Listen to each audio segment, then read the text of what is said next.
Мислам дека е тешко да се замисли Европа да си дозволи на ваква една констелација, каде што имате готов успех, или еве гранката тука може да се скине, плодот и така, да го пропушти тоа. Ке биде, нема да може да има успешен самит во мај, ако нема пробив пред самитот. Тоа е невозможно. Да, нелогично е само по себе да промовирате голем економски план за регионот во мај, а претходно во март да не пратите порака Исто дека и со методологија. го сакате внатре регионот. Знаете, кога веќе излегувате со предлог методологија, ако не сте умерени барем во една известна мера дека тоа ќе функционира и ќе успее, тоа исто би било неверојатна катастрофа ако ова сега се подрастури во процесот. Имате ли првични... Така што пред нас се редат елементите кои што водат кон тој двоен успех. Да. Имате ли некакви првични одеци од земјите членки, особено од оние што покажуваа воздржаност, скепса во изминатите месеци, па и години веќе можеме да кажеме, дали е ова документ што ги задоволува нивните грижи? Дел од земјите има јавни Има, да. изјави. Франција имаше една интересна, не сум сигурен дали беше кон нас во нашата јавност излезена, бидејќи бев во Загреб, не видов вчера. Ама Видов ваша изјава во за Политико, во Политико имаше таму. ЕУ таму беше разработувана. Да. И тие имаа побарано и до објаснување поради вториот дел од изјавата Така. на французите во кој што зборуваа за реформата во ЕУ внатре, но до објаснувањето кое што го добиле е дека за почеток на преговори ова е доволно, реформата на ЕУ внатре треба да оди паралелно. Секако дека овде ќе можем по-верно од самиот Париз или веднаш по посетата идната недела, мислам дека во среда одиме со вице-премиерот Османи, меѓутоа се чини дека првите одгласи од Париз се позитивни во однос на методологијата.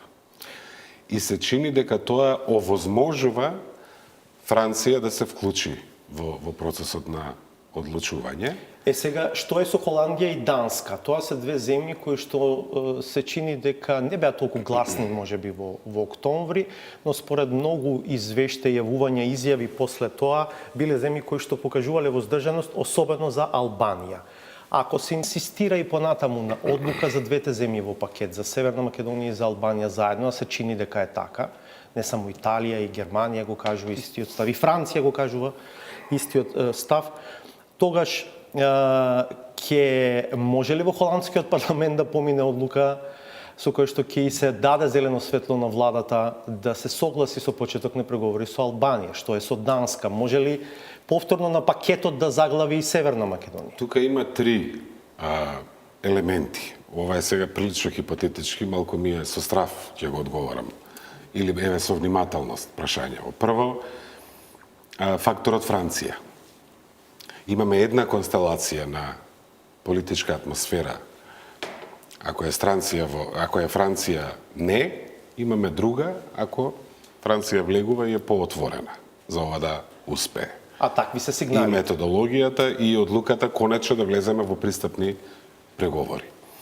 Втор елемент, имаме нова методологија, која што е подобра за добрите ученици, а полоша за лошите ученици.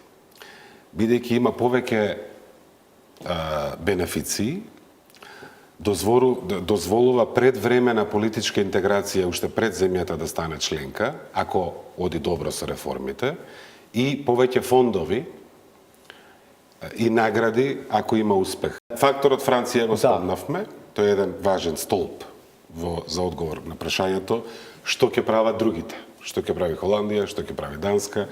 Вториот елемент е новата методологија која им дава повеќе контрола на земјите членки и поголем дизгин. Ако одат работите лошо, како што кај нас тргна лошо 2015-2016, може не само да се стопира процесот, туку и да се врати назад. Може дури да се ресетира. Па има и механизам како. Може комисијата да предложи, може и да аргументира една земја членка, па ако нема голема мнозинство од другата страна, сега ја мислам дека ние од тоа немам од што да се плашиме, бидејќи Идејата се разбира не е да влеземе во овој процес за да одиме назад. Идејата е да одиме напред. Ама таа нова методологија олеснува на скептичните земји, бидејќи им дава повеќе влијание во процесот.